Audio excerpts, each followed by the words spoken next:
1980년 시골 수녀 4명이 흔적 없이 사라졌다. 29년 뒤 신부가 충격적인 진실을 마주했다. 1980년 조용한 시골 마을에서 4명의 수녀가 흔적도 없이 사라졌습니다. 누구도 이유를 몰랐고 아무도 묻지 않았습니다. 그렇게 시간이 흐르고 모든 기억은 먼지 속에 묻힌 듯했습니다. 그런데 29년이 지난 어느 날 한 장의 오래된 사진이 마을의 잊혀진 기억을 다시 끌어올립니다. 사진 속 익숙한 얼굴, 그리고 그 얼굴을 본 순간 무너진 한 사람의 눈빛. 그날부터 닫혀있던 과거의 문이 조금씩, 하지만 확실히 열리기 시작했습니다. 어느 누구도 예상하지 못한 진실이 천천히 그리고 잔인하게 드러납니다. 눈을 떼지 마세요. 이 이야기는 당신이 끝까지 보고 나서도 한동안 말을 잃게 만들 것입니다. 지금 영혼의 속삭임을 구독하고 좋아요를 눌러주시고 어느 지역에서 보고 계신지도 댓글로 남겨주세요.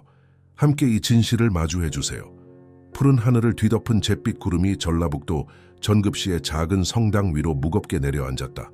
문신부는 창문 너머로 하늘을 바라보며 깊은 한숨을 내쉬었다.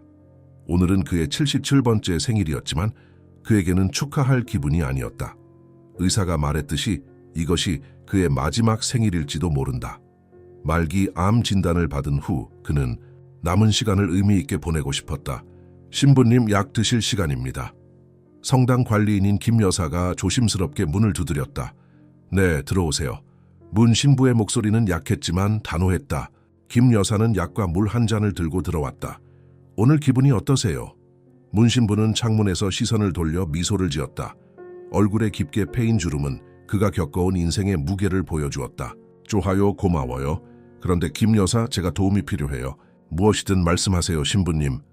문 신부는 서랍에서 낡은 달력을 꺼냈다. 손가락으로 날짜를 가리켰다. 다음 주 수요일은 특별한 날이에요. 1980년에 실종된 4명의 수녀님들을 추모하는 미사를 드리고 싶어요. 김 여사의 눈이 커졌다. 그 사건이요? 마을 사람들은 그 이야기를 하는 것을 좋아하지 않아요. 바로 그래서 기억해야 하는 거예요. 문 신부의 목소리에는 결의가 담겨 있었다. 그들은 잊혀져서는 안 돼요. 특히 지금 제가 그들을 곧 만나게 될 텐데요. 그는 자신의 창백한 손을 바라보았다.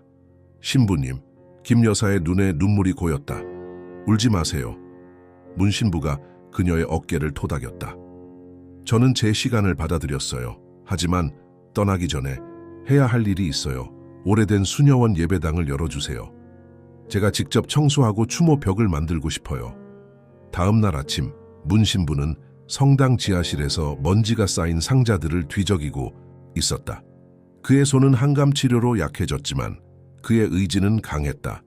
상자들에는 1950년대 한국 전쟁 이후 현지 선교사들이 세운 수녀원의 역사가 담긴 사진들이 가득했다. 여기 있구나. 그는 1975-1980이라고 표시된 앨범을 찾아냈다. 그의 손가락이 페이지를 넘기며 떨렸다. 각 페이지마다 그는 과거로 돌아갔다. 그가 젊은 신학생이었을 때, 이 작은 마을에 처음 왔을 때로, 그리고 모든 것이 변했던 그 끔찍한 밤으로 갑자기 그의 심장이 멎는 것 같았다. 한 사진이 그의 시선을 사로잡았다. 그것은 수녀원 정원에서 찍은 단체 사진이었다. 4명의 수녀들이 미소를 짓고 있었고 그들 뒤에는 머리를 짧게 자른 고아 소녀들이 있었다. 하지만 사진 가장자리에 등을 돌리고 서 있는 또 다른 수녀가 있었다. 그녀는 머리를 밀어버린 한 어린 소녀를 바라보고 있었다. 문 신부의 손이 사진을 쥐고 떨렸다. 숨을 쉴 수 없었다. 그는 그 수녀의 뒷모습을 알아봤다. 그가 화학치료를 받는 전급 정신병원에서 조용히 차를 대접하는 여자였다. 불가능해. 그는 속삭였다. 그 수녀는 살아있었다. 29년 동안 그녀는 살아있었다. 심장이 격렬하게 뛰는 가운데 문 신부는 사진을 주머니에 넣었다. 그는 무언가를 발견했다. 무언가 끔찍한 것을. 그리고 그는 진실을 밝혀야 했다. 사흘 후 오래된 수녀원 예배당은 놀랍게 변모했다. 문 신부는 김 여사와 몇몇 자원봉사자들의 도움으로 공간을 청소하고 오래된 촛대를 광택내고 나무 바닥을 닦았다. 그의 의사는 그가 이렇게 열심히 일하는 것을 반대했지만 문 신부는 듣지 않았다. 그의 영혼이 그에게 이것이 중요하다고 말했다. 벽에는 그가 직접 만든 추모벽이 있었다. 실종된 4명의 수녀들의 사진과 이름이 달려 있었다. 마리아 수녀, 테레사 수녀, 요세피나 수녀, 세실리아 수녀, 그리고 그들 옆에 얼굴이 보이지 않는 5번째 수녀의 사진이 있었다. 문 신부는 그것이 옳은 일인지 확신할 수 없었지만 그의 심장은 그에게 진실을 밝히라고 말했다. 추모 미사가 시작되기 전 문 신부는 예배당 맨 뒷줄에 앉아 있었다. 그의 손에는 묵주가 쥐어져 있었고 입술은 기도를 중얼거렸다. 사람들이 조용히 입장하기 시작했다. 대부분은 노인들이었다. 그 끔찍한 밤을 기억하는 얼마 안 되는 사람들. 그때 한 여성이 들어왔다. 그녀는 다른 사람들과는 달랐다. 고급스러운 정장을 입고 날카로운 눈빛을 지닌 30대 중반의 여성. 그녀는 뒷자리에 앉아 조용히 기다렸다. 미사가 시작되었다. 문 신부는 떨리는 다리로 일어서서 단상으로 걸어갔다. 오늘 우리는 29년 전 이 수녀원에서 사라진 4명의 용감한 수녀님들을 기억하기 위해 모였습니다. 그들의 희생은 결코 잊혀지지 않을 것입니다. 그의 연설 중에 그는 정장 입은 여성이 추모벽을 응시하는 것을 발견했다. 그녀의 표정이 변했다. 충격, 혼란, 그리고 무언가 더 인식이었다. 미사가 끝나고 사람들이 떠나기 시작했을 때 그녀는 그대로 있었다. 문 신부가 마지막 촛불을 끄려고 할 때 그녀가 다가왔다. 안녕하세요, 신부님. 그녀의 목소리는 부드러웠지만 단호했다. 제 이름은 서민정입니다. 저는 전급지방법원의 판사입니다. 문 신부는 고개를 숙여 인사했다. 만나서 반갑습니다, 서 판사님.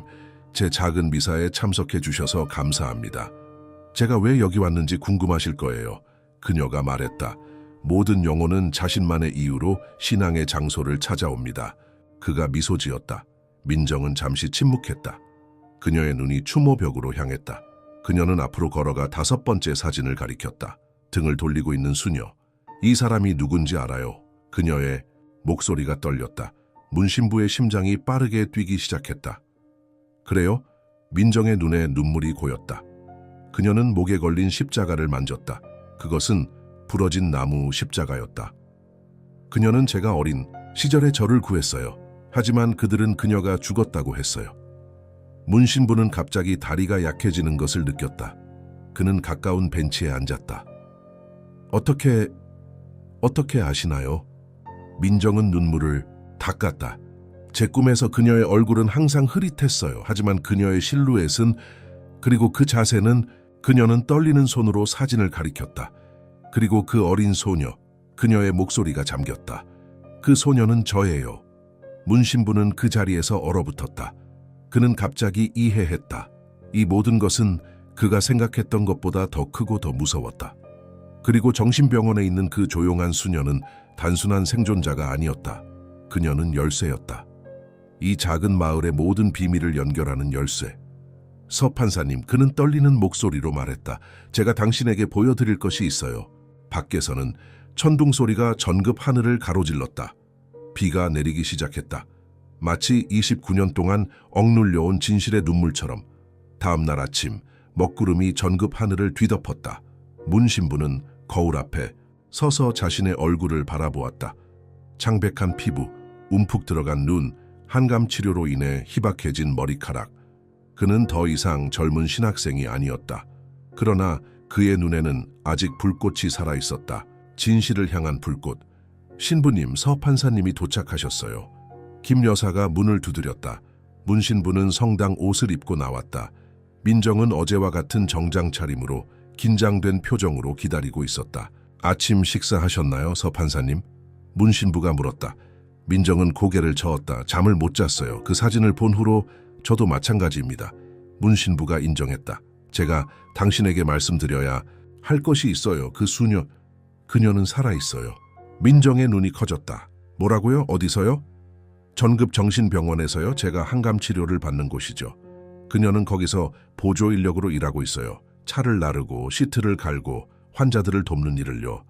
그런데 아무도 그녀가 누구인지 모르는 것 같아요. 그녀는 거의 말을 하지 않아요. 민정은 자리에서 일어났다. 지금 당장 가봐야 해요. 그래서 제가 차를 불렀어요. 문 신부가 미소 지었다. 김 여사가 병원까지 우리를 태워다 줄 거예요. 정급 정신병원은 도시 외곽에 위치한 낡은 건물이었다. 1960년대에 세워진 이 시설은 시간이 흐르면서 곳곳이 퇴색되었지만 여전히 지역 주민들을 위한 중요한 정신건강시설로 기능하고 있었다. 문 신부와 민정이 로비에 들어섰을 때 간호사들은 신부를 알아보고 친절하게 인사했다. 문 신부님, 오늘은 치료날이 아닌데요? 접수처의 간호사가 물었다. 오늘은 다른 용무로 왔어요, 이 간호사님. 문 신부가 설명했다. 최수녀님을 뵙고 싶어서요. 간호사의 미소가 사라졌다. 최수녀님이요? 말씀하시는 게 최 여사를 말씀하시는 거죠? 네, 그렇습니다. 문 신부가 고개를 끄덕였다. 그녀와 잠깐 이야기를 나누고 싶어요. 간호사는 불편한 기색을 보였다. 그건 쉽지 않을 거예요, 신부님. 최 여사는 거의 말을 하지 않아요. 29년 동안이나 그래 왔어요. 민정이 앞으로 나섰다. 저는 서민정 판사입니다. 최 여사님에 관한 의료 기록을 볼 수 있을까요? 간호사는 더욱 불안해 보였다. 그건 병원장의 허가가 필요합니다. 잠시만 기다려 주시겠어요? 간호사가 떠나자 민정은 문 신부에게 속삭였다. 29년이라고 했어요. 수녀님들이 실종된 바로 그 해에 그녀가 여기 왔다는 거군요. 그렇죠. 문 신부가 고개를 끄덕였다. 우연이 아닙니다. 몇 분 후 중년의 남성 의사가 그들에게 다가왔다. 박 원장입니다. 최 여사에 관해 문의하셨다고요? 민정이 자신을 소개했다. 특별한 이유가 있어서 그녀의 의료 기록을 확인하고 싶습니다. 박 원장은 안경을 조정하며 대답했다. 죄송합니다만 영장 없이는 불가능합니다. 환자 기밀 보호 문제가 있어서요. 그녀는 환자인가요? 아니면 직원인가요? 민정이 날카롭게 물었다. 박 원장은 잠시 멈췄다. 둘 다입니다. 그녀는 특별한 케이스입니다. 1980년에 심각한 트라우마를 겪은 후 이곳에 왔습니다. 기억 상실과 함께요. 그녀는 치료를 받지만 동시에 간단한 일을 함으로써 요양 과정의 일부로 활동합니다. 29년 동안요? 문 신부가 물었다. 박 원장은 어깨를 으쓱했다. 그녀는 퇴원할 가족이 없었습니다. 그리고 그녀의 상태는 복잡합니다. 민정이 단호하게 말했다. 그녀를 만나고 싶습니다. 박 원장은 한숨을 쉬었다. 따라오세요. 하지만 그녀가 반응할 거라고 기대하지 마세요. 그녀는 거의 말을 하지 않습니다. 그들은 병원 뒤편의 정원으로 안내되었다. 거기서 한 여성이 조용히 꽃밭을 가꾸고 있었다. 회색 머리를 단정하게 묶은 60대 초반의 여성. 그녀는 환자복이 아닌 단순한 회색 드레스를 입고 있었다. 초의 여사님, 박 원장이 부드럽게 불렀다. 손님이 오셨어요. 여자는 천천히 돌아섰다. 그녀의 얼굴은 평온했지만 그 눈은 깊은 슬픔으로 가득 차 있었다. 문 신부는 심장이 조여오는 것을 느꼈다.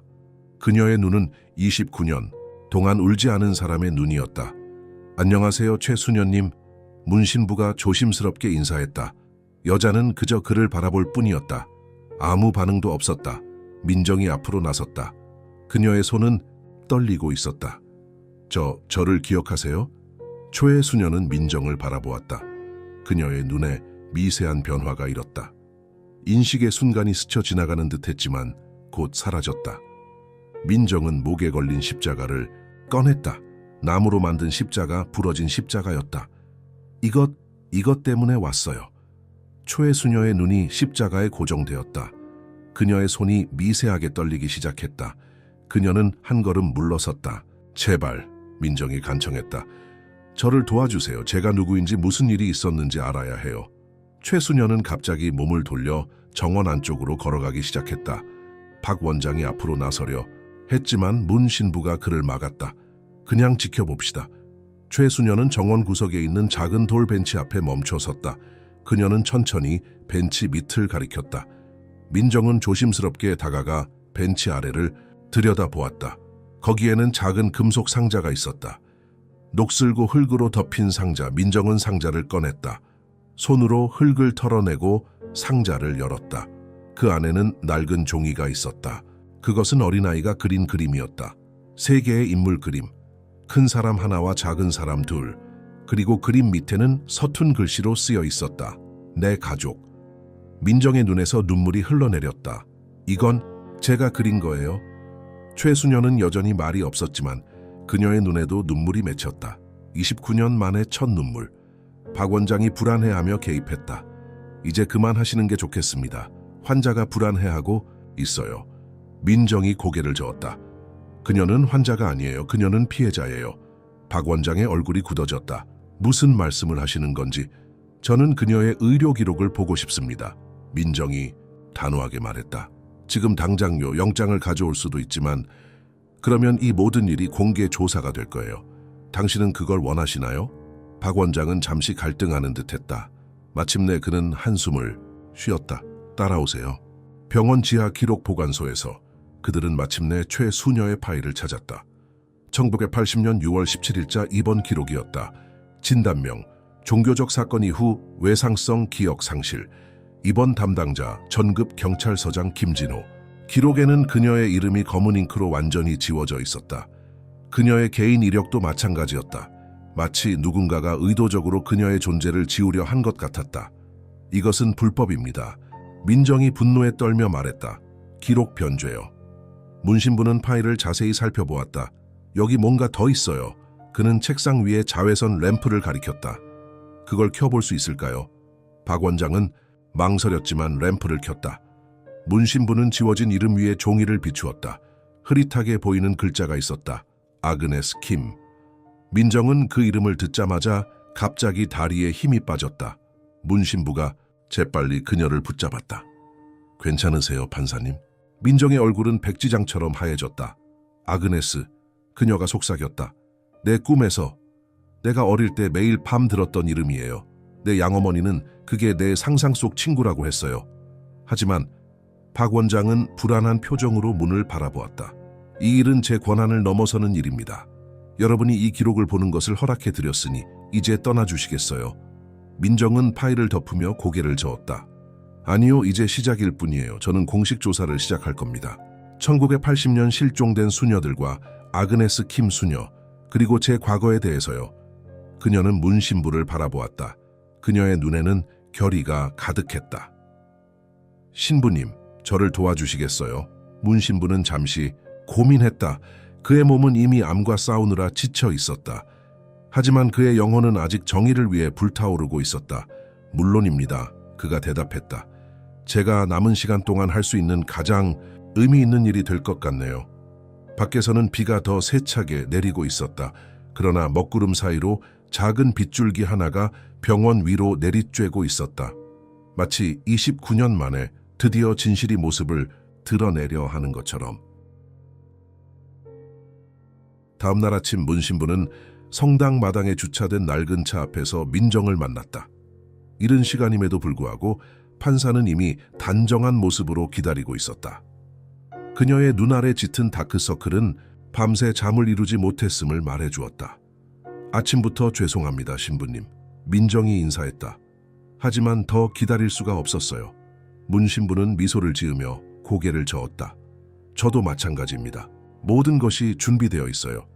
민정은 차 뒷좌석에 준비된 작업용 장갑과 손전등을 보았다. 정말 직접 하실 건가요? 신부님의 건강 상태가, 제 몸은 약해졌을지 모르지만 제 의지는 그렇지 않습니다. 문 신부가 단호하게 대답했다. 게다가 제가 이 성당에서 가장 오래 머문 사람이에요. 아무도 모르는 비밀 장소들을 알고 있죠. 두 사람은 채에 올라타고 오래된 수녀원 건물로 향했다. 이 건물은 1950년대 한국 전쟁 이후 지어진 것으로 최근 몇 년간 사용되지 않아 황폐해져 있었다. 수녀원은 1980년 사건 이후 거의 폐쇄되다시피 했어요. 문 신부가 운전하며 설명했다. 몇 년간 다른 용도로 사용되다가 결국 완전히 닫혔죠. 교구에서는 재산 목록에서 이 건물을 거의 잊어버렸어요.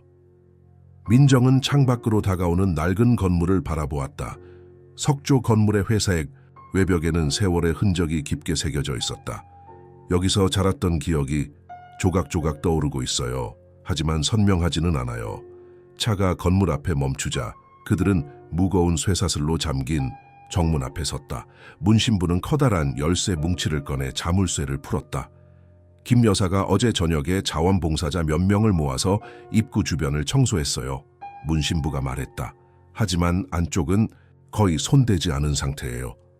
문이 열리자 퀴퀴한 먼지 냄새가 그들을 맞이했다. 민정은 잠시 주저하다가 깊은 숨을 들이마시고 안으로 들어섰다. 로비는 어둡고 차가웠다. 벽에 걸린 예수와 성모 마리아의 그림들은 먼지에 덮여 희미해져 있었다. 오래된 접수대에는 여전히 전화기와 방명록이 놓여 있었다. 마치 시간이 멈춰버린 듯했다. 이쪽이에요. 문 신부가 복도를 가리켰다. 수녀들의 숙소는 동쪽 날개에 있었어요. 그들은 조심스럽게 복도를 따라 걸었다. 바닥에는 먼지와 낙엽이 쌓여 있었고 천장에서는 물이 새고 있었다. 민정은 손전등을 켜고 주변을 살폈다. 기억나는 게 있나요? 문 신부가 물었다. 민정은 천천히 고개를 끄덕였다. 이 벽 제가 만졌던 것 같아요. 아주 어렸을 때 누군가가 저를 안고 이 복도를 달리는 동안 마침내 그들은 긴 복도 끝에 도착했다. 그곳에는 4개의 문이 나란히 서 있었다. 각 문에는 번호가 매겨져 있었다. 1T34 수녀들의 방이에요. 문 신부가 설명했다. 공식 기록에 따르면 이 수녀원에는 4명의 수녀가 있었어요. 실종된 4명이죠. 민정이 주변을 둘러보았다. 5번째 방은 어디 있죠? 아그네스 수녀의 방은요? 문 신부는 고개를 저었다. 공식적으로는 5번째 방은 없었어요. 모든 기록에는 4개의 방만 나와 있죠. 민정은 손전등으로 복도의 끝을 비추었다. 그곳에는 벽뿐이었다. 그럴 리가 없어요. 그녀가 어딘가에 살았을 텐데. 그녀는 벽으로 다가가 손으로 만져보기 시작했다. 벽지는 오래되어 군데군데 벗겨져 있었다. 그녀의 손가락이 작은 틈새를 발견했다. 여기 뭔가 있어요. 문 신부도 다가와 벽을 살폈다. 맞아요. 이건 가짜 벽인 것 같아요. 나무판으로 만든 것 같은데. 두 사람은 함께 힘을 주어 벽을 밀었다. 처음에는 꿈쩍도 않던 벽이 갑자기 삐걱거리며 움직이기 시작했다. 그리고 마침내 숨겨진 문이 드러났다. 5번이라고 표시된 문. 민정의 심장이 빠르게 뛰기 시작했다. 아그네스 수녀의 방이에요. 문 신부는 열쇠의 뭉치를 뒤적였지만 맞는 열쇠를 찾지 못했다. 이 방은 공식 설계돼 없었기 때문에 열쇠도 없는 것 같아요. 민정은 결심한 듯 문을 밀어보았다. 문은 잠겨 있었다. 깨뜨려야 할 것 같아요. 잠시만요. 문 신부가 그녀를 막았다. 오래된 비밀을 간직한 방이에요. 조심스럽게 접근해야 합니다. 그는 주머니에서 작은 도구를 꺼냈다. 간단한 자물쇠의 따개였다. 수녀원에서 자물쇠에 따는 법을 어디서 배우셨어요? 민정이 놀라서 물었다. 문 신부는 미소 지었다. 젊었을 때 선교 활동 중에 여러 기술을 배웠답니다. 가끔은 문이 잠겨 있어도 들어가야 할 때가 있으니까요. 몇 분간의 노력 끝에 자물쇠가 딸깍 소리를 내며 열렸다. 두 사람은 깊은 숨을 들이마시고 천천히 문을 열었다. 방 안은 깊은 어둠에 쌓여 있었다. 민정의 손전등 빛이 공간을 비추자 그들은 충격에 몸을 떨었다. 그것은 마치 시간이 멈춘 방이었다. 작은 침대, 서랍장, 책상, 의자가 정돈되어 있었다. 벽에는 십자가와 성모 마리아의 작은 상이 걸려 있었다. 책상 위에는 잉크병과 깃펜이 놓여 있었고 서랍장 위에는 낡은 성경책이 펼쳐져 있었다. 누군가 이 방을 보존했어요. 문 신부가 낮은 목소리로 말했다. 다른 방들은 거의 비어 있을 텐데 이 방은. 민정은 침대로 다가갔다. 그녀의 손이 이불을 만졌다. 그리고 갑자기 그녀는 이불을 들어 올렸다. 침대 시트 아래 매트리스에는 갈색으로 변한 오래된 핏자국이 넓게 퍼져 있었다. 세상에. 민정이 손으로 입을 가렸다. 문 신부는 침대 옆에 작은 탁자로 다가갔다. 거기에는 작은 일기장이 놓여 있었다. 그는 조심스럽게 일기장을 들어 올렸다. 페이지의 절반이 찢겨나간 상태였다. 누군가 증거를 없애려 했군요. 그가 말했다. 민정은 일기장을 받아들고 남아있는 페이지를 조심스럽게 넘겨보았다. 대부분의 글씨는 시간이 지나 흐려져 있었다. 하지만 한 페이지에서 그녀는 발작적으로 떨리는 손으로 쓴 듯한 이름을 발견했다. 민정. 그녀의 이름이었다. 그 순간 민정은 갑자기 무릎이 꺾였다. 그녀는 바닥에 주저앉아 흐느끼기 시작했다. 문 신부는 재빨리 다가가 그녀의 어깨를 감쌌다. 판사님, 괜찮으세요? 민정은 고개를 흔들며 울음을 참으려 했다. 저 이제 기억이 나요. 일부분이요. 그녀의 목소리는 떨리고 있었다. 저는 이 수녀원에서 자랐어요. 1980년에 여기 있었어요. 그 화재가 났을 때 문 신부는 충격에 빠진 표정으로 그녀를 바라보았다. 화재라고요?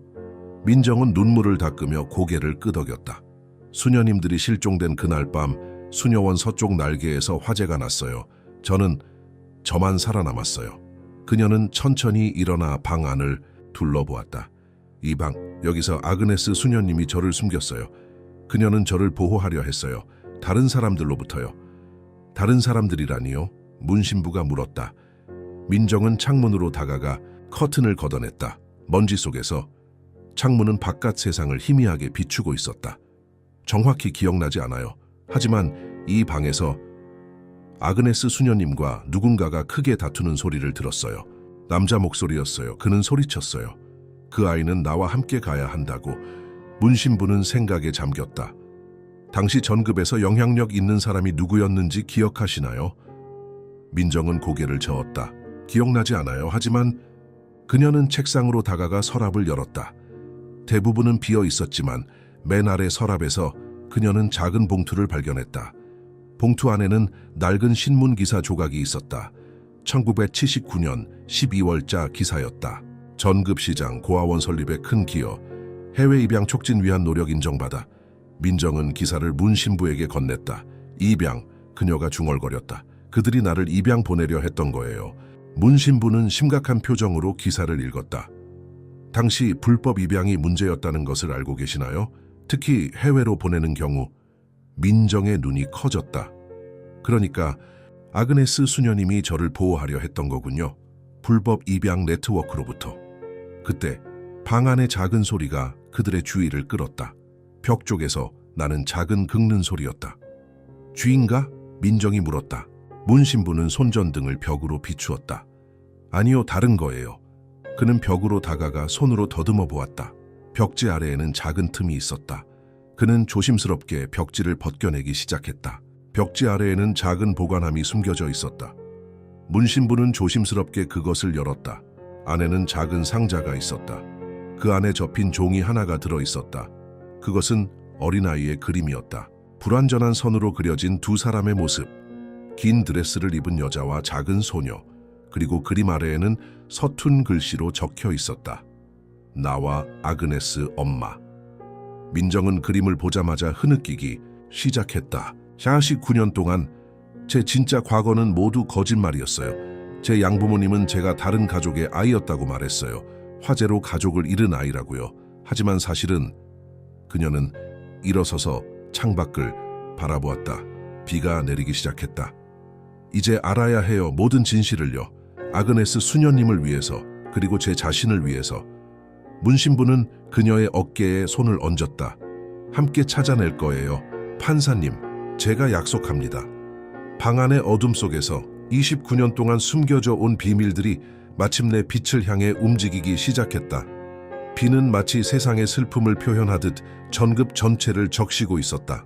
민정은 자신의 아파트 창가에 서서 빗방울이 유리창을 타고 흘러내리는 모습을 지켜보았다. 그녀의 머릿속은 과거의 기억 조각들로 가득 차 있었다. 그러나 그 조각들은 아직 완전한 그림을 만들지 못했다.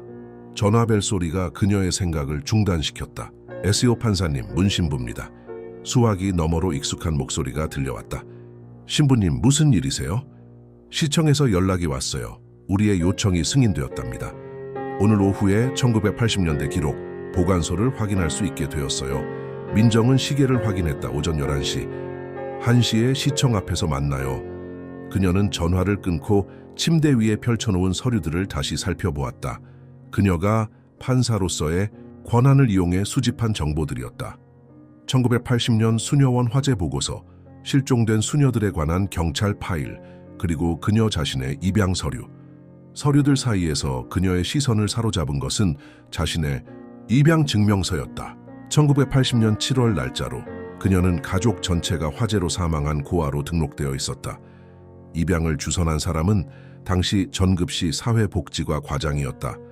모두 거짓말이었어. 그녀는 중얼거렸다. 오후 1시, 민정은 전급시청 앞에서 문 신부를 만났다. 비가 그쳤지만 하늘은 여전히 먹구름으로 뒤덮여 있었다. 준비되셨나요? 문 신부가 물었다. 민정은 고개를 끄덕였다. 진실이 무엇이든 알아야 합니다. 그들은 시청 지하에 위치한 기록 보관소로 안내되었다.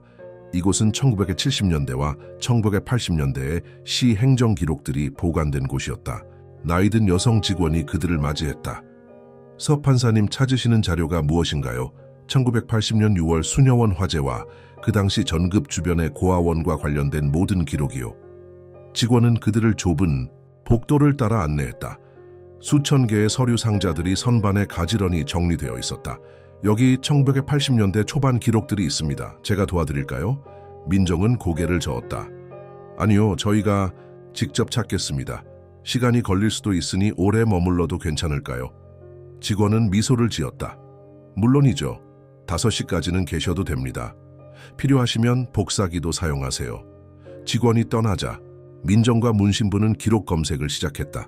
수많은 상자들 사이에서 1980년 6월 표시가 된 상자를 찾아내는 데에는 30분이 걸렸다. 여기 있어요. 문신부가 먼지 쌓인 상자를 꺼냈다. 1980년 6월 전급시 행정 기록. 그들은 상자를 테이블 위에 올려놓고 열었다. 안에는 노란색으로 변한 종이, 서류들이 가득했다.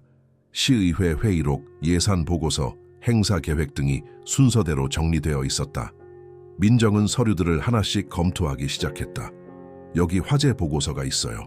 문서에 따르면 1980년 6월 15일 밤 수녀원 서쪽 날개에서 화재가 발생했다. 원인은 전기 합선으로 기록되어 있었다. 사망자는 없었으나 4명의 수녀가 실종된 것으로 보고되었다. 화재 조사관은 당시 전급 경찰서장 김진호였다. 김진호, 문신부가 중얼거렸다. 아그네스 수녀를 병원에 입원시킨 사람과 같은 이름이군요.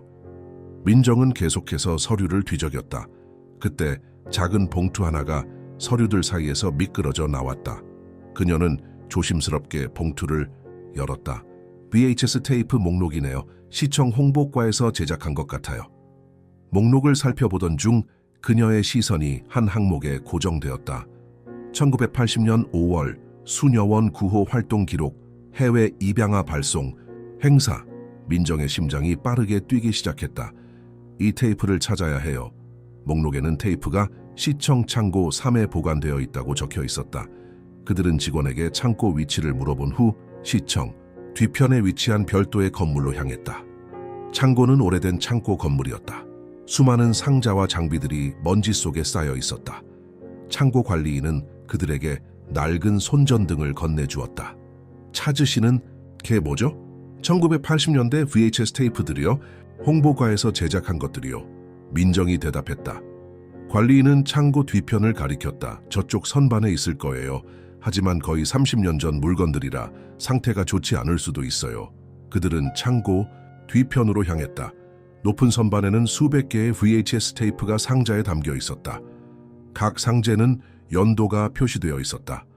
1980년 문신부가 먼지 쌓인 상자를 발견했다. 여기 있어요. 그들은 상자를 바닥에 내려놓고 테이프들을 하나씩 살펴보기 시작했다. 대부분은 시행사나 관광 홍보물이었다. 마침내 민정은 찾고 있던 테이프를 발견했다. 여기 있어요. 순여원 구호 활동 1980년 5월. 그녀의 손이 떨렸다. 이 테이프 속에 그녀의 과거가 담겨 있을지도 모른다는 생각에 가슴이 조여왔다. 어떻게 볼 수 있을까요? 문신부가 물었다. 민정은 잠시 생각했다.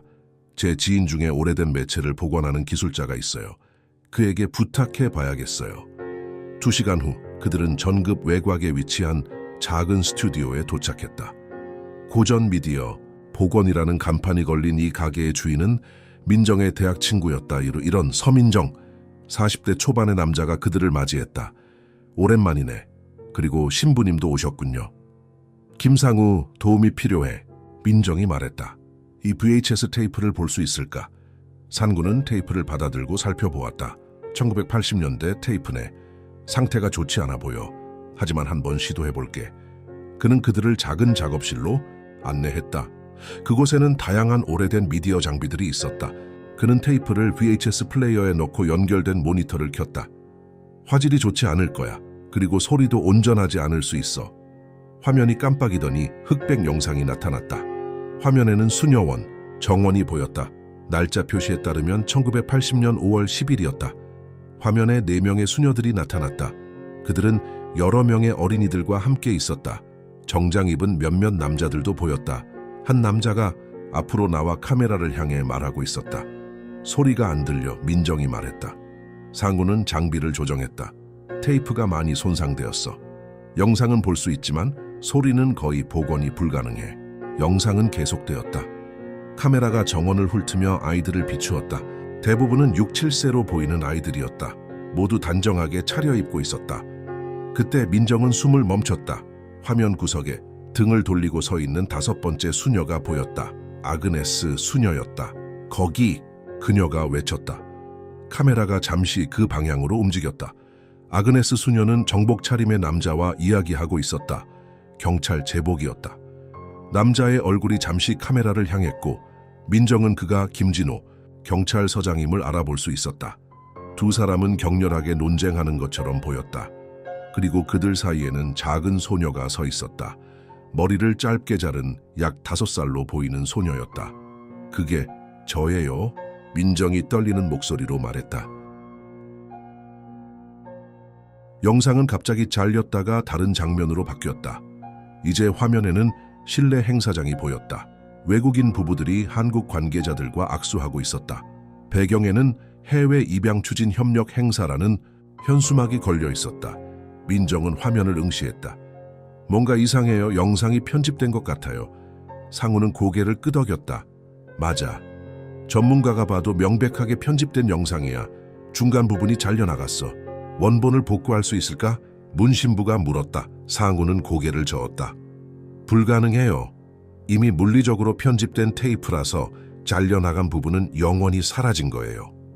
민정은 화면 속 어린 자신의 모습을 바라보았다. 그녀의 눈에는 두려움이 가득했다. 김진호 경찰서장, 민정이 중얼거렸다. 그가 모든 일의 중심에 있었어요. 그를 찾아야 해요. 문 신부는 생각에 잠겼다. 저도 그의 이름을 들어본 적이 있어요. 은퇴 후에 뇌졸중으로 요양원에 계신다고 알고 있어요. 민정의 눈이 결의로 빛났다. 어느 요양원인지 알아내야 해요. 지금 당장요. 상우는 컴퓨터로 돌아가 검색을 시작했다. 전급에는 2개의 노인 요양시설이 있어. 하나는 시내에, 다른 하나는 교외에 있지. 문 신부가 고개를 끄덕였다. 교외에 있는 곳이 평화요양원이죠. 제가 가끔 미사를 드리러 가는 곳입니다. 거기인지 확인해 볼게요. 민정이 말했다. 그녀는 전화를 꺼내 번호를 눌렀다. 짧은 대화 후 그녀는 전화를 끊었다. 김진호 전 경찰서장이 평화요양원에 있어요. 6년 전부터 뇌졸중 후유증으로 말을 거의 못한다고 해요. 문 신부는 시계를 확인했다. 지금 가면 오후 면회 시간에 맞출 수 있을 거예요. 민정은 테이프를 다시 봉투에 넣었다. 상우 고마워. 혹시 이 테이프를 디지털로 복사해 줄 수 있을까? 상우는 고개를 끄덕였다. 30분 정도 걸릴 거야. 기다릴래? 민정은 문 신부를 바라보았다. 두 사람의 눈에는 같은 결의가 담겨 있었다. 아니 그냥 테이프를 가져갈게. 나중에 복사본을 받으러 올게. 민정이 말했다. 지금은 김진호를 만나는 게 더 중요해. 그들이 스튜디오를 나설 때 하늘에는 다시 비구름이 몰려오고 있었다. 마치 과거의 어둠이 현재로 흘러들어오는 것 같았다. 평화요양원은 전급 외곽의 작은 언덕 위에 자리 잡고 있었다. 1990년대에 지어진 이 건물은 주변에 소나무 숲으로 둘러싸여 있어 한적하고 평화로운 분위기를 자아냈다. 민정과 문 신부가 차에서 내렸을 때 저녁 무렵에 황금빛 햇살이 건물 위로 내리쬐고 있었다. 여기서 6년간 살고 계셨다니 민정이 건물을 올려다보며 말했다. 모든 비밀을 간직한 채로. 문 신부는 천천히 고개를 끄덕였다. 신의 심판은 언제나 찾아옵니다. 그의 경우 그것은 말을 빼앗는 형태로 왔군요. 그들은 요양원 로비로 들어섰다.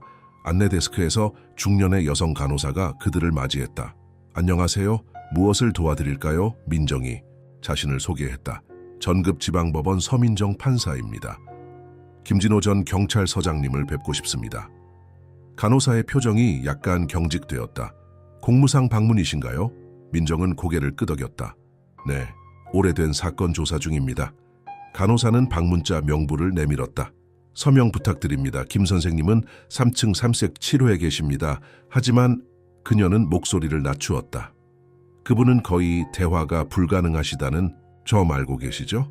뇌졸중 이후 언어 능력을 대부분 잃으셨어요. 문 신부가 부드럽게 미소 지었다. 걱정 마세요. 저희는 그저 방문하여 기도를 나누고 싶을 뿐입니다. 간호사의 표정이 누그러졌다. 아, 신부님이셨군요. 그럼 안내해 드리겠습니다. 그들은 엘리베이터를 타고 3층으로 올라갔다. 복도는 조용했고 벽에는 자연 풍경 사진들이 걸려 있었다. 397호 앞에 도착하자 간호사는 가볍게 문을 두드렸다. 김 선생님, 손님 오셨어요. 대답이 없자 그녀는 문을 열었다. 안에는 창가에 휠체어를 타고 앉아있는 노인이 있었다. 80대 후반으로 보이는 그는 깡마른 몸에 하얀 병원복을 입고 있었다. 그의 시선은 창밖 멀리 어딘가를 향해 고정되어 있었다. 김 선생님, 판사님과 신부님께서 방문하셨어요. 간호사가 말했다. 15분 정도 시간 드릴게요. 필요하시면 호출 버튼 눌러주세요. 간호사가 나가자 민정과 문신부는 조용히 방 안으로 들어섰다. 방은 깔끔했지만 삭막했다. 침대, 작은 책상, 옷장 그리고 몇 장의 사진만이 놓여 있었다. 김진호 서장님, 민정이 조심스럽게 불렀다. 노인은 천천히 고개를 돌렸다. 그의 눈은 흐릿했지만 민정을 바라보는 순간 미세하게 변화했다. 깊은 주름진 얼굴에 무언가 긴장감이 스쳐 지나갔다. 민정은 휠체어 앞에 무릎을 꿇고 그의 눈높이에 맞추었다. 저는 서민정입니다. 1980년 전급 수녀원에 있었던 소녀, 그때 그 아이가 저예요. 김진호의 눈이 커졌다. 그의 손이 미세하게 떨리기 시작했다. 우리는 진실을 알아내려고 합니다. 문 신부가 부드럽게 말했다. 수녀들에게 무슨 일이 있었는지, 아그네스 수녀와 민정에게 무슨 일이 있었는지요. 김진호의 눈에 눈물이 고이기 시작했다. 그는 입을 열려고 했지만 알아들을 수 없는 소리만 나왔다. 민정은 가방에서 VHS 테이프를 꺼냈다. 이 영상에서 당신과 아그네스 수녀가 다투는 모습을 봤어요. 제가 그 사이에 있었고요. 무슨 일이 있었던 거죠? 김진호는 괴로운 표정으로 고개를 흔들었다. 그의 오른손이 무언가를 가리키는 듯 움직였다. 침대 옆 작은 탁자였다. 문 신부가 다가가 서랍을 열었다. 안에는 낡은 수첩과 사진 한 장이 있었다. 그는 조심스럽게 사진을 꺼냈다. 그것은 오래된 흑백 사진이었다. 4명의 어린 소녀들이 무릎을 꿇고 있고 그들 뒤에는 3명의 수녀가 서 있었다. 그리고 사진 가장자리에는 5번째 사람이 있었지만 그 부분은 찢겨 있었다. 4명의 소녀와 3명의 수녀. 민정이 중얼거렸다. 하지만 수녀원에는 4명의 수녀가 있었다고 기록되어 있어요. 김진호는 필사적으로 무언가를 가리켰다. 그의 손이 침대 매트리스 아래를 가리키고 있었다. 문 신부는 조심스럽게 매트리스를 들어 올렸다. 그 아래에는 낡은 마닐라 봉투가 숨겨져 있었다. 그는 봉투를 꺼내 열었다. 안에는 타이프로 작성된 보고서 한 장이 있었다. 제목은 전급 수녀원 비밀 감시 보고서 1980년 5월이었다. 그리고 그 아래에는 14명의 증인 목록이 있었다. 14명의 증인? 민정이 놀라서 물었다. 문 신부는 보고서를 자세히 살펴보았다. 이것은 공식 조사가 아니었던 것 같습니다. 비밀 조사였던 것 같아요. 민정은 보고서를 읽기 시작했다. 수녀원에서 의심스러운 활동이 포착됨. 전급 시장의 해외 입양 프로그램에 협력하지 않는 수녀 발견. 아그네스 킴 수녀가 특정 아동들을 입양 목록에서 숨기는 것으로 보임. 추가 조사 필요. 문 신부의 표정이 어두워졌다. 그들이 아그네스 수녀를 감시했군요. 보고서 마지막 페이지에는 메모가 있었다. 14번 증인이 결정적 증거 제공. 수녀원 내부 인물. 민정은 김진호를 바라보았다. 14번 증인이 누구였나요? 김진호는 괴로운 표정으로 수첩을 가리켰다.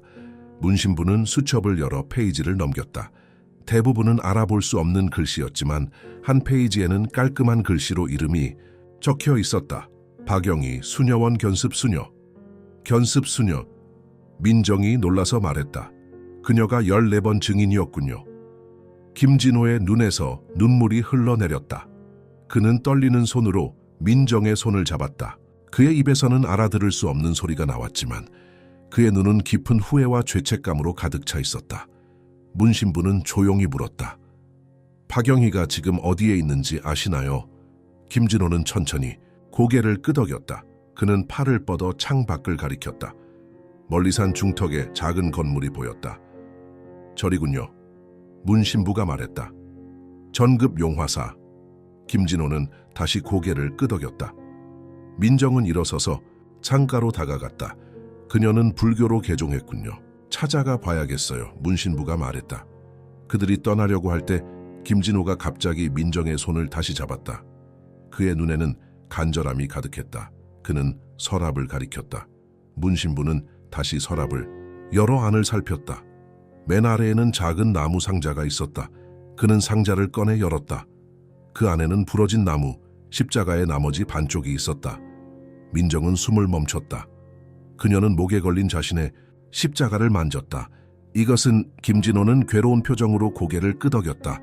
그는 떨리는 손으로 상자에서 작은 쪽지를 꺼냈다.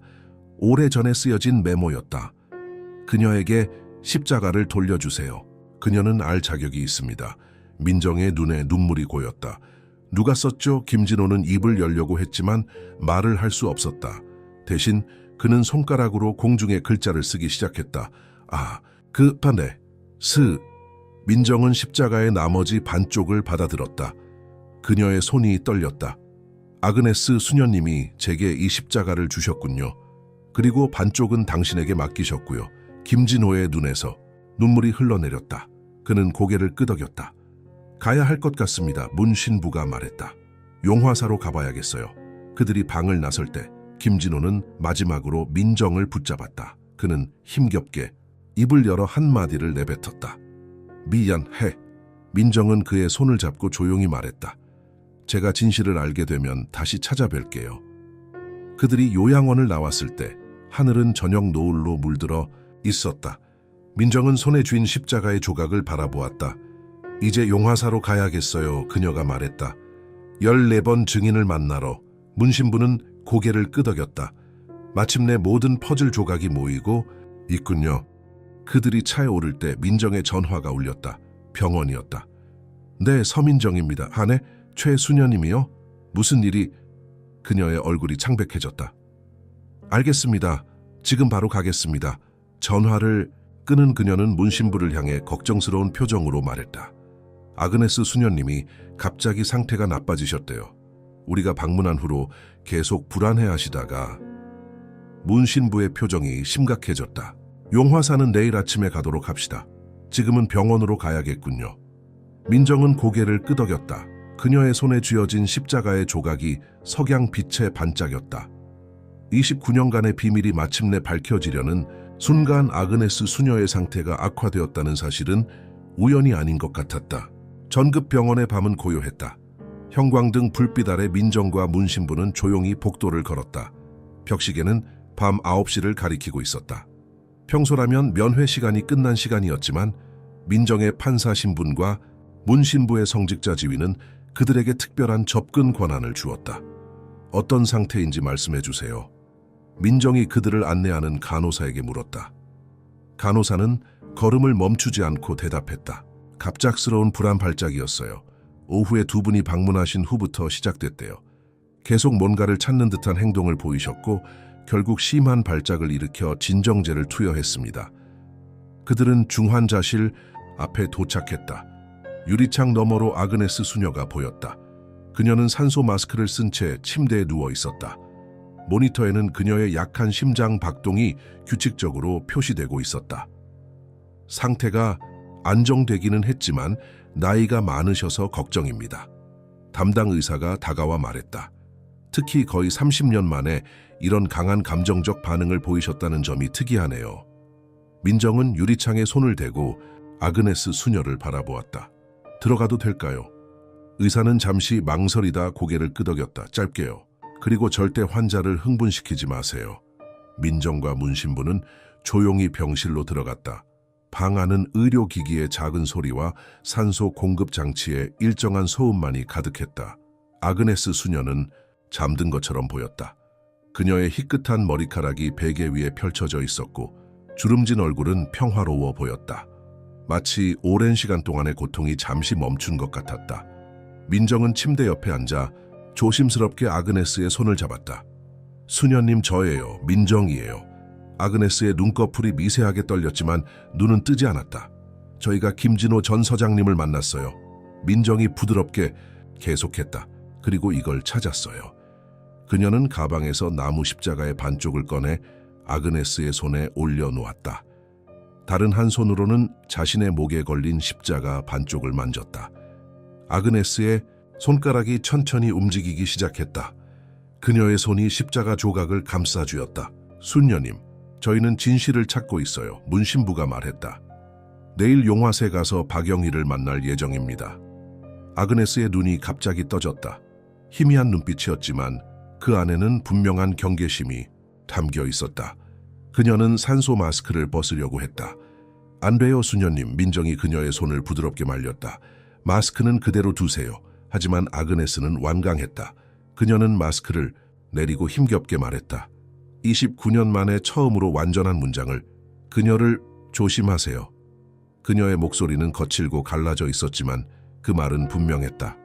민정은 놀란 표정으로 문신부를 바라보았다가 다시 아그네스에게 시선을 돌렸다. 무슨 뜻이세요? 아그네스는 힘겹게 숨을 들이마셨다. 문서, 병원 문서. 그녀의 손이 민정의 손을 꽉 잡았다. 그녀의 눈에는 간절함이 가득했다. 어떤 문서요? 문신부가 부드럽게 물었다. 이번 기록. 아그네스가 말했다. 진짜 이름. 그녀의 말이 끊기고 갑자기 심장 모니터가 불규칙한 소리를 내기 시작했다. 간호사들이 급히 병실로 들어왔다. 나가주세요. 간호사장이 단호하게 말했다. 환자가 너무 흥분했어요. 민정과 문신부는 할 수 없이 병실을 나왔다. 병실 밖에서 그들은 의료진이 아그네스를 안정시키는 것을 지켜보았다. 병원 문서와 진짜 이름, 민정이 중얼거렸다. 그녀는 우리에게 무언가를 말하려고 했어요. 문신부는 생각에 잠겼다. 우리가 이전에 봤던 병원 기록에서 그녀의 이름은 검은 잉크로 지워져 있었죠. 하지만 자외선 아래에서 아그네스 킴이라고 볼 수 있었어요. 하지만 그녀는 그것이 진짜 이름이 아니라고 말하는 것 같아요. 민정이 말했다. 더 깊은 비밀이 있는 거예요. 두 사람은 병원 카페테리아로 자리를 옮겼다. 늦은 시간이라 거의 비어 있었다. 그들은 따뜻한 차를 마시며 다음 행동을 논의했다. 제가 법원 명령을 받아올 수 있어요. 민정이 말했다. 아그네스 수녀의 완전한 의료 기록에 접근할 수 있도록요. 문신부는 고개를 끄덕였다. 내일 아침 일찍 시작하는 게 좋겠어요. 낮에는 용화세 가서 박영희를 만나고요. 그들은 자정이 조금 넘어 병원을 나왔다. 민정은 집으로 돌아가 간신히 몇 시간 눈을 붙였다. 그녀의 꿈은 어린 시절의 단편적인 기억들로 가득 차 있었다. 수녀원의 어두운 복도, 아그네스 수녀의 따뜻한 손, 그리고 불길에 휩싸인 건물. 다음 날 아침 7시, 민정은 법원에 도착했다. 비상영장을 신청하는 것은 쉽지 않았지만 그녀의 판사 지위와 설득력 있는 논리는 결국 승인을 받아냈다. 8시 30분, 그녀는 영장을 손에 들고 병원으로 향했다. 문신부는 이미 병원 로비에서 그녀를 기다리고 있었다. 어젯밤 이후로 아그네스 수녀님의 상태는 안정적이라고 합니다. 민정은 안도의 한숨을 내쉬었다. 다행이네요. 그럼 이제 기록 보관소로 가볼까요? 그들은 영장을 병원 행정실에 제출했다. 처음에는 저항이 있었지만 법적 효력 앞에 결국 협조하게 되었다. 한 직원이 그들을 지하기록 보관소로 안내했다. 1980년 6월 자료는 이쪽입니다. 직원이 오래된 파일 캐비닛을 가리켰다. 필요한 건 여기서 찾으시면 됩니다. 그럼 이만 가보겠습니다. 민정과 문신부는 먼지 쌓인 서류들을 조심스럽게 살펴보기 시작했다. 마침내 그들은 최 여사라고 표시된 파일을 찾아냈다. 여기 있어요. 민정이 말했다. 파일 안에는 그들이 이전에 본 것과 같은 입원 기록이 있었다. 그러나 이번에는 추가 페이지들도 있었다. 그중 하나는 극비라고 표시된 봉투에 들어있었다. 민정은 조심스럽게 봉투를 열었다. 안에는 타이프로 작성된 문서가 있었다. 환자명 아그네스 킴 가명 실제 신원 이사라 전 서울대학교 의과대학 교수 입원 사유 정신적 불안정 및 망상 공식 정부 비밀 정보 보유 비공식 관할 국가안보부 특이사항 환자의 실제 신원은 극비로 유지할 것 외부 접촉 일체 금지 민정의 눈이 커졌다. 이사라 서울대 의과대학 교수라고요? 문신부는 충격받은 표정으로 문서를 읽었다. 이건 단순한 수녀원, 문제가 아니었던 거예요. 국가 차원의 문제였어요. 민정은 다음 페이지로 넘겼다. 거기에는 병원장이 작성한 메모가 있었다. 이사라 교수는 1979년 정부 지원 해외 입양 프로그램에서 발견된 불법 활동에 관한 증거를 확보한 것으로 보임. 그녀는 증거를 숨기고 도주하여 전급 수녀원의 아그네스 킴이라는 가명으로 숨어들었음. 그녀는 특정 고아들이 불법적으로 판매되고 있다는 증거를 가지고 있음. 1980년 6월 15일 체포, 시도 중 화재 발생, 4명의 수녀 실종됨, 이사라 체포하여 정신병원에 수용함, 모든 기록은 국가안보 차원에서 봉인할 것. 세상에, 민정은 충격으로 말을 잇지 못했다. 아그네스 수녀님은 수녀가 아니었어요. 그녀는 의사였어요. 그리고 그녀는 불법 입양 스캔들을 폭로하려 했던 거예요. 문신부의 얼굴이 창백해졌다. 그리고 그녀를 침묵시키기 위해 그들은 그녀를 미친 사람으로 만들었군요.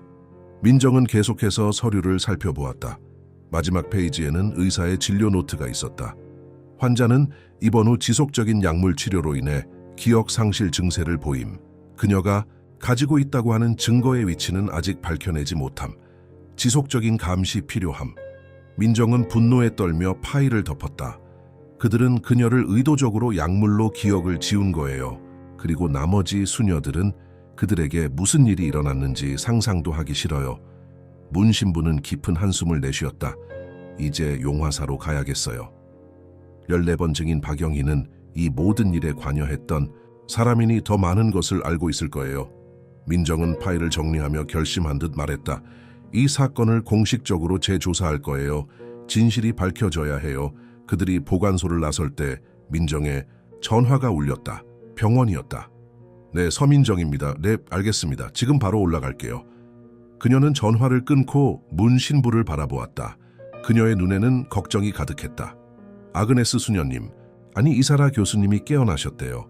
그리고 저희를 찾으신대요. 두 사람은 서둘러 계단을 올라 중환자실로 향했다. 무언가 중요한 순간이 다가오고 있다는 것을 그들은 느낄 수 있었다. 29년 동안의 침묵이 마침내 깨지려 하고 있었다. 중환자실의 문이 열리자 민정과 문 신부는 긴장된 표정으로 안으로 들어섰다. 병실은 조용했고 창문을 통해 들어오는 아침 햇살이 침대 위로 부드럽게 내리쬐고 있었다. 이사라, 그러니까 그들이 아그네스 수녀라고 알았던 여성은 침대에 반쯤 일어나 앉아 있었다. 어제와는 달리 그녀의 눈은 맑고 선명했다. 마치 오랜 안개가 겉인 것처럼. 들어오세요, 그녀가 말했다. 그녀의 목소리는 여전히 약했지만 어제보다 훨씬 또렷했다. 기다리고 있었어요. 민정은 천천히 다가가 침대 옆 의자에 앉았다. 문 신부는 그 뒤에 조용히 서 있었다. 아그네스 수녀님, 아니 이사라 교수님, 민정이 조심스럽게 말을 꺼냈다. 저희가 진실을 알게 되었어요. 이사라는 미소를 지었다. 깊은 주름 사이로 피어난 그 미소는 따뜻하고 진실했다. 마침내 29년이 지났군요. 민정은 목에 걸린 나무 십자가를 꺼내 손에 쥐었다. 그리고 다른 손에는 김진회에게서 받은 나머지 반쪽을 들고 있었다. 이걸 돌려드리러 왔어요. 이사라의 눈에 눈물이 고였다. 그녀는 떨리는 손을 뻗어 십자가 조각들을 만졌다. 이건 제가 만든 거예요. 당신을 위해 내 작은 민정이. 민정의 눈도 뜨거워졌다. 저를 기억하시나요? 모든 것을 기억하지는 못해요. 이사라가 대답했다. 약물이 내 기억의 많은 부분을 가져갔어요. 하지만 어젯밤 당신이 십자가를 보여줬을 때 모든 것이 다시 돌아오기 시작했어요. 그녀는 깊은 숨을 들이마셨다. 내가 누구인지, 왜 여기 있는지, 그 끔찍한 밤에 무슨 일이 있었는지. 문신부가 조심스럽게 물었다. 저희에게 말씀해 주실 수 있으신가요? 이사라는 천천히 고개를 끄덕였다. 이제는 말해야 할 때예요. 더 이상 숨길 수 없어요. 그녀는 다시 깊은 숨을 들이마시고 이야기를 시작했다. 1979년 나는 서울대학교 의과대학에서 소아과 교수로 일하고 있었어요. 당시 한국은 해외 입양이 활발한 시기였죠. 나는 국가지원 입양 프로그램에 의료 자문으로 참여하게 되었어요. 그녀의 목소리가 약간 떨렸지만 그녀는 계속했다. 처음에는 모든 것이 합법적으로 보였어요. 하지만 점차 이상한 점들이 눈에 띄기 시작했죠. 건강한 아이들의 의료 기록이 조작되어 있었어요. 부모가 있는 아이들이 고아로 등록되어 있었고요. 나는 비밀리에 조사를 시작했고 끔찍한 진실을 발견했어요. 민정이 숨을 멈췄다. 불법 입양이요? 이사라는 고개를 끄덕였다. 그것보다 더 나빴어요. 그것은 인신매매였어요.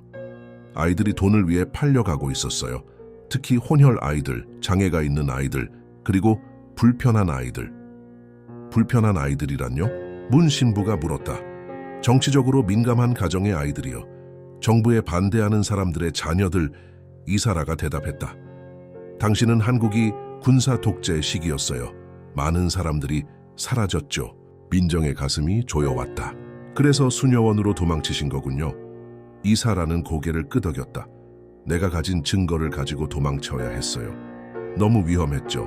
친구인 진짜 수녀 한 명의 도움으로 나는 아그네스 킴이라는 가명으로 전급 수녀원에 숨어들었어요. 그리고 거기서 당신을 만났죠, 민정아.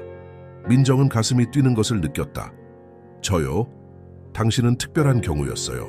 이사라가 설명했다. 당신의 부모는 학생 운동가였어요. 그들이 체포되었을 때 당신도 처리되어야 했죠. 하지만 내 친구가 당신을 구해 수녀원으로 데려왔어요. 그리고 나는 당신을 내 딸처럼 사랑하게 되었어요. 민정의 눈에서 눈물이 흘러내렸다. 그래서 저를 보호하려 하셨군요. 그들이 당신을 데려가려고 했을 때 나는 거부했어요. 이사라가 말했다. 당신은 목록에 있었거든요. 해외로 보내질 아이들 목록에. 그들이 당신의 신원을 알게 되면 당신도 사라질 위험이 있었어요. 그녀는 잠시 숨을 고르더니 계속했다. 그날 밤 그들이 왔어요. 경찰, 정부 관리들, 수녀원을 수색하려고요. 다른 수녀들은 나와 당신을 숨겨주었어요. 하지만 누군가가 우리를 배신했죠. 박영희, 문신부가 중얼거렸다. 이사라의 눈이 슬픔으로 가득 찼다. 그래요. 견습 수녀였던 그녀는 사실 정부 첩자였어요. 그녀가 우리가 숨어있는 곳을 알려줬죠. 그리고 수색 중에 화재가 났어요. 일부러 그런 건가요? 민정이 물었다. 확실히 알 수는 없어요. 이사라가 대답했다. 하지만 우연이라고 생각하지 않아요. 혼란 속에서. 나는 당신을 데리고 비밀 통로로 도망쳤어요. 하지만 그들이 우리를 찾았죠. 김진호 서장이. 이사라의 눈에 갑자기 분노가 번쩍였다. 그는 당신을 내게서 빼앗으려 했어요. 우리가 실랑이를 벌이는 동안 십자가가 부러졌어요. 그리고 나는 의식을 잃었어요. 다시 깨어났을 때 나는 이미 이 병원에 있었고 내 기억은 산산조각 나 있었어요. 민정은 고개를 숙였다. 다른 수녀들은요. 이사라의 눈에서 눈물이 흘러내렸다. 그들은 우리를 보호하려다 희생되었을 거예요. 정확히 어떤 일이 있었는지는 나도 몰라요. 하지만 그들이 살아있을 거라고 생각하지 않아요. 무거운 침묵이 방 안을 채웠다. 잠시 후 민정이 조용히 물었다. 증거는요? 교수님이 가지고 있었던 불법 입양에 대한 증거는 어디 있나요? 이사라는 미소 지었다. 그녀의 눈에는 이제 희망의 빛이 있었다. 안전한 곳에 있어요. 내가 그것을 숨긴 곳은 아무도 모르죠. 어디인가요? 문신부가 물었다. 이사라는 민정의 손을 꼭 잡았다. 당신이 알고 있어요, 민정아. 당신의 가장 소중한 장소에. 민정은 혼란스러운 표정을 지었다. 제가요? 하지만 저는 그녀의 말이 끊겼다. 갑자기 어린 시절의 기억이 번개처럼 그녀의 머릿속을 스쳐 지나갔다. 수녀원 정원의 작은 동상. 그녀가 매일 앉아 이야기를 나누던 성모 마리아 상. 성모 마리아 동상. 그녀가 속삭였다. 정원에 있던 그 동상. 이사라는 미소를 지으며 고개를 끄덕였다. 똑똑한 내 딸. 동상 아래에 모든 증거가 있어요. 모든 이름, 날짜, 돈의 흐름, 모든 것이요. 민정은 충격으로 입을 벌렸다. 하지만 그 동상은 아직 수녀원에 있나요? 문신부가 대답했다. 제가 알기로는 수녀원이 폐쇄된 후에도 정원은 그대로 보존되었어요. 성당 관리인인 김 여사에게 물어봐야겠네요. 이사라는 갑자기 민정의 손을 더 세게 잡았다. 조심해요. 이 일에 관련된 사람들은 아직도 권력을 가지고 있을 거예요. 당신이 진실을 밝히려 한다면 그들은 위험한 행동을 할 수도 있어요. 민정은 결의에 찬 표정으로 고개를 끄덕였다. 걱정 마세요. 저는 판사예요. 법의 보호 아래 이 일을 진행할 거예요. 이사라의 눈에 더 많은 눈물이 고였다. 내가 당신을 다시 볼 수 있을 거라고 생각하지 못했어요. 내 작은 민정이 이렇게 훌륭한 여성으로 자랐네요. 그녀는 떨리는 손을 뻗어 민정의 얼굴을 쓰다듬었다. 이제 내 임무가 끝났네요. 당신이 이어받아 주세요. 민정은 더 이상 감정을 억누를 수 없었다. 그녀는 몸을 숙여 이사라를 부드럽게 안았다. 29년 만의 포옹이었다. 어머니와 딸의 포옹. 약속할게요. 민정이 흐느끼며 말했다. 진실을 밝히고 모든 사람들이 책임을 지게 할 거예요. 이사라는 민정의 등을 토닥이며 울었다. 오랫동안 억눌렸던 감정이 홍수처럼 쏟아져 나왔다. 그녀의 몸이 격렬하게 떨리기 시작했다. 간호사가 갑자기 방으로 들어왔다. 환자가 너무 흥분하고 있어요. 그만 나가주셔야겠습니다. 민정은 마지못해 이사락에서 떨어졌다. 곧 다시 올게요. 약속해요. 이사라는 마지막으로 민정의 손을 잡았다. 기억해요. 성모 마리아 동상. 그리고 박영희를 조심해요. 민정과 문 신부는 병실을 나왔다. 복도에 서서 민정은 깊은 숨을 들이마시며 눈물을 닦았다. 수녀원으로 가야 해요. 그녀가 말했다. 증거를 찾아야 해요. 문 신부는 그의 휴대폰을 꺼냈다. 김, 여사에게 전화해 볼게요. 정원 상태를 물어봐야겠어요. 그가 통화하는 동안 민정은 창밖을 바라보았다. 아침 햇살이 전급 시내를 비추고 있었다. 29년의 어둠 끝에 마침내 진실의 빛이 비치기 시작했다. 문 신부가 통화를 마치고 민정에게 다가왔다. 그의 표정은 심각했다. 김 여사가 방금 제게 알려줬어요. 어젯밤에 누군가가 수녀원 정원에 침입했대요. 성모 마리아 동상이 사라졌습니다. 민정의 얼굴이 창백해졌다. 누가 그때 간호사가 급히 달려왔다. 서 판사님, 빨리 와주세요. 이사라 교수님이. 두 사람은 즉시 병실로 달려갔다. 의료진이 이사라의 침대 주위에 모여 있었다. 심장 모니터는 일직선을 그리고 있었다. 심장 마비예요. 의사가 말했다. 이미 늦었습니다. 죄송합니다. 민정은 충격으로 그 자리에 얼어붙었다. 방금 전까지 그녀와 대화하고 포옹했던 사람이 이제는 영원히 떠나버렸다. 문 신부는 조용히 기도를 시작했다. 주님, 이사라의 영혼에 평화를 주소서. 민정은 천천히 침대로 다가가 이사라의 손을 잡았다. 그녀의 손은 아직 따뜻했다. 이사라의 얼굴은 평화로워 보였다. 마치 오랜 임무를 마치고 마침내 쉴 수 있게 된 것처럼. 약속할게요. 민정이 속삭였다. 진실을 밝히고 정의를 실현할게요. 당신이 지키려 했던 모든 아이들을 위해서. 그녀는 이사라의 손에 가볍게 입을 맞추고 이제는 하나가 된 나무 십자가를 그녀의 손에 올려놓았다. 이제 제가 계속할게요. 전급 중앙 성당의 종소리가 도시 전체에 울려 퍼졌다. 흐린 하늘 아래 수백 명의 사람들이 작은 성당 마당에 모여 있었다. 검은 옷을 입은 그들은 조용히 서서 목자의 제단 위에 놓인 두 개의 관을 바라보고 있었다. 하나는 문 신부의 것이었고 다른 하나는 이사라의 것이었다. 민정은 제단 가까이에 서서 사람들의 바다를 내려다보았다. 그녀의 얼굴은 지난 일주일간의 사건들로 지쳐 보였지만 그녀의 눈에는 결연함이 빛나고 있었다. 그녀 옆에는 김 여사와 전급 대교구 주교가 서 있었다. 오늘 우리는 두 명의 용감한 영혼을 기리기 위해 모였습니다. 주교가 말하기 시작했다. 문 신부는 평생을 신앙과 진실을 위해 봉사했습니다. 그리고 이사라 교수는 오랫동안 아그네스 수녀로 알려졌던 분은 정의를 위해 자신의 모든 것을 희생하셨습니다.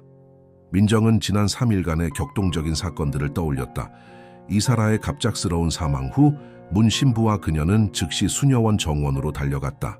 그러나 그들이 도착했을 때 성모 마리아 동상은 이미 사라진 후였다. 그리고 그날 저녁 문 신부는 자신의 침대에서 조용히 숨을 거두었다.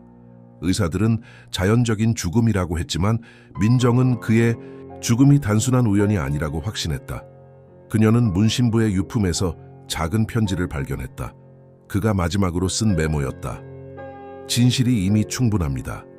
평화롭게 떠날 수 있게 해주셔서 감사합니다. 그리고 편지 뒤에는 작은 USB 드라이브가 테이프로 붙어 있었다. 그 안에는 문 신부가 비밀리에 수집한 모든 증거가 담겨 있었다. 이사라의 진짜 신원, 불법 입양 스캔들, 그리고 29년 전 실종된 수녀들에 관한 정보까지. 민정은 그 USB의 내용을 검토한 후 즉시 행동에 나섰다. 그녀는 자신의 판사 직위를 이용해 공식 조사를 시작했고 언론에 모든 증거를 공개했다. 결과는 폭발적이었다. 전국적인 충격과 분노가 일었고 정부는 특별조사위원회를 구성할 수밖에 없었다. 이제 여러분께 서민정 판사님께서 말씀을 전하시겠습니다. 주교가 민정을 소개했다. 민정은 마이크 앞으로 나섰다. 수백 쌍의 눈이 그녀를 바라보고 있었다. 그녀는 깊은 숨을 들이마신 후 말하기 시작했다.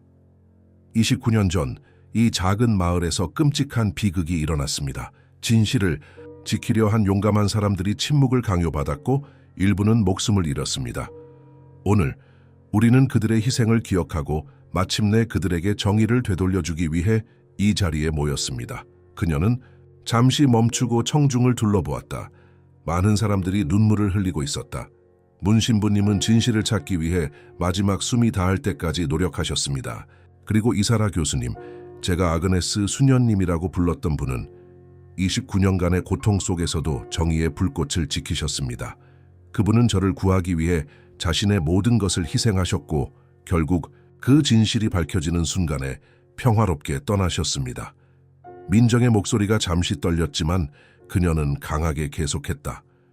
조사 결과 1980년 6월 15일 밤 정부 관리들과 경찰이 수녀원을 급습했습니다. 그들의 목적은 이사라 교수가 가진 불법 입양과 인신매매에 관한 증거를 없애는 것이었습니다. 그 과정에서 화재가 발생했고 4명의 수녀가 실종되었습니다. 지금까지의 조사에 따르면 그들은 모두 화재 현장에서 사망했을 가능성이 높습니다. 청중에서 낮은 탄식 소리가 들렸다. 이사라 교수는 체포되어 정신병자로 낙인 찍혔고 29년간 전급 정신병원에 갇혀 있었습니다. 그녀의 기억은 강제 투약으로 파괴되었고 그녀의 신원은 지워졌습니다. 그러나 그녀는 끝까지 진실을 지켰습니다. 민정은 잠시 멈추고 깊은 숨을 들이마셨다. 어제 특별조사팀은 전급 외곽의 한 창고에서 도난당한 성모 마리아 동상을 발견했습니다. 그리고 그 동상 아래에서 우리는 이사라 교수님이 숨겨둔 모든 증거를 찾아냈습니다. 1979년부터 1980년까지의 불법 입양 관련 서류, 사진, 거래 내역, 그리고 관련자 명단까지 모든 것이 온전히 보존되어 있었습니다. 청중 사이에서 술렁임이 일었다. 기자들은 미친 듯이 사진을 찍고 메모를 하고 있었다. 현재 검찰은 이 사건과 관련된 모든 생존자에 대한 기소를 준비하고 있습니다. 이미 전 전급 경찰서장 김진호의 자백을 확보했으며 다른 관련자들도 조사 중입니다. 그리고 민정은 잠시 말을 멈추었다. 오늘 아침 박영희가 체포되었습니다. 청중 사이에서 놀라움의 소리가 터져나왔다. 박영희는 견습 수녀로 위장한 정부 첩자였습니다. 그녀는 14번 증인이었고 수녀원 습격의 핵심 정보원이었습니다. 그녀는 수녀원 화재 후 불교에 귀의한 것처럼 위장하고 용화사에서 숨어 살았습니다. 하지만 진실은 결코 영원히 감춰질 수 없습니다. 민정은 재단 옆에 있는 천으로 덮인 대형 패널을 가리켰다. 오늘 우리는 진실의 벽을 공개합니다. 문 신부님이 시작했던 기억의 벽을 완성했습니다. 이제 모든 사람이 기억해야 할 진실의 순간입니다. 그녀는 천을 잡아당겼다. 그 아래에는 5개의 큰 사진이 나란히 걸려 있었다. 4명의 실종된 수녀들과 마지막에는 이사라의 사진이 있었다. 이사라의 사진 아래에는 이사라 교수, 1942-2009 진실의 수호자라고 쓰여 있었다. 이 5분은 진실과 정의를 위해 목숨을 바치셨습니다. 그들의 희생은 결코 잊혀지지 않을 것입니다. 민정은 묵념을 요청했고 모든 사람들이 고개를 숙였다. 고요한 침묵이 마당을 채웠다. 잠시 후 그녀는 다시 말을 이었다. 이제 우리는 앞으로 나아가야 합니다. 진실이 밝혀졌고 정의가 실현되고 있습니다. 하지만 우리의 임무는 아직 끝나지 않았습니다. 이런 비극이 다시는 일어나지 않도록 감시하고 기억하고 교육해야 합니다. 그녀는 가슴에서 나무 십자가를 꺼내 높이 들었다. 이사라가 만든 그 십자가는 이제 완전히 복원되어 있었다. 이 십자가는 29년 동안 2 조각으로 나뉘어 있었습니다. 이제 하나가 되었습니다. 이처럼 우리의 상처받은 역사도 진실을 통해 치유될 수 있습니다. 민정의 눈에서 눈물이 흘러내렸지만 그녀의 목소리는 강했다. 저는 이사라 교수님의 유일한 가족으로서 그녀의 이름으로 장학재단을 설립할 것을 약속드립니다. 이 재단은 고아와 위기에 처한 아이들을 위한 교육과 의료 지원을 제공할 것입니다. 그녀가 보호하려 했던 아이들을 위해 계속해서 싸울 것입니다. 청중 속에서 박수 소리가 점점 커지기 시작했다. 처음에는 몇 명이었지만 곧 모든 사람들이 함께 박수를 치고 있었다. 그것은 단순한 박수가 아니었다. 그것은 29년 만에 마침내 도달한 정의에 대한 경의였다. 민정은 무대에서 내려와 이사라의 관 앞에 무릎을 꿇었다. 그녀는 나무 십자가에 입을 맞추고 그것을 관 위에 올려놓았다. 이제 평안히 쉬세요, 어머니. 그녀가 속삭였다. 그녀가 일어서자 김 여사가 그녀에게 작은 상자를 건넸다. 문 신부님이 남기신 거예요. 당신에게 주라고 하셨어요. 민정은 조심스럽게 상자를 열었다. 안에는 오래된 성경책과 작은 편지가 있었다. 편지에는 간단하게 적혀 있었다. 서민정 판사에게 당신은 홀로 서 있지 않습니다. 진실은 항상 이기며 빛은 어둠을 이깁니다. 당신의 용기가 많은 이들에게 희망을 줄 것입니다.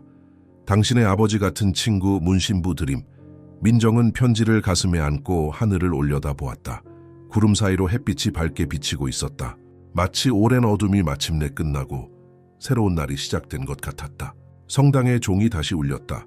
이번에는 애도가 아닌 승리의 소리로, 정의의 종소리였다. 그날 저녁 민정은 병원 옥상에 혼자 서 있었다. 그녀의 손에는 이사라의 일기장이 들려 있었다. 그녀는 천천히 페이지를 넘기며 29년 전 자신의 어린 시절 이야기를 읽고 있었다. 오늘 내 작은 민정이가 첫 단어를 말했다. 이사라가 적었다. 그녀는 엄마라고 불렀다. 나는 그녀의 진짜 엄마가 아니지만 내 심장은 기쁨으로 터질 것 같았다. 이 아이를 위해 모든 것을 희생할 수 있을 것 같다. 민정의 눈에서 눈물이 흘러내렸다. 하지만 그것은 슬픔의 눈물이 아니었다. 그것은 마침내 자신의 진정한 이야기를 알게 된 안도와 감사의 눈물이었다. 엄마, 그녀는 저녁 하늘을 향해 속삭였다. 이제 당신의 이야기는 모두가 알게 될 거예요. 그리고 당신의 용기는 결코 잊혀지지 않을 거예요. 그녀는 일기장을 가슴에 안고 전급 시내의 불빛들을 내려다 보았다. 29년의 비밀이 마침내 끝났다. 이제 치유와 재건의 시간이 시작되었다. The End. 당신이라면 어땠을까요? 29년 동안 세상에 잊혀진 한 사람의 이름을, 아무도 기억하지 않았던 존재를 다시 세상에 꺼낼 수 있는 용기가 당신에게 있었다면 과연 당신은 어떻게 했을까요? 이 이야기는 단지 과거를 밝히는 것이 아니라 우리가 살아가며 얼마나 많은 사람들을 무심코 지나쳐 왔는지를 묻고 있습니다. 때로는 가장 큰 용서는 진실을 직시하고 그 고통을 함께 짊어지는 데서 시작됩니다. 만약 오늘 당신의 기억 속에도 누군가의 이름이 사라져 있다면 지금 그 사람을 떠올려 주세요. 그리고 이 이야기가 마음을 울렸다면 좋아요와 구독, 그리고 공유로 함께 해주세요. 댓글로는 어디에서 보고 계신지도 알려주세요. 영혼의 속삭임은 당신과 함께 더 많은 진실을 찾아갈 것입니다.